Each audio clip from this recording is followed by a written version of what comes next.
Hey everyone, today I'm going to show you how to return items on SHEIN. So make sure to stick around until the end to learn all the steps and tips for a smooth and easy return process. So let's dive in. Open the SHEIN app on your mobile device and log into your account if you have not already.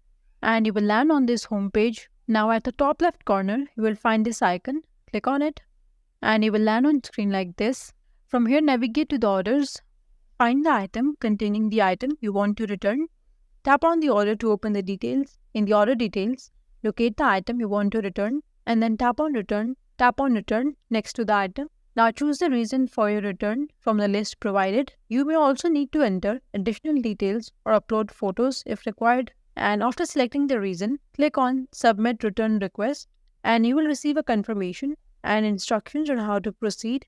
Now next, prepare your item for return. Pack them securely in its original packaging.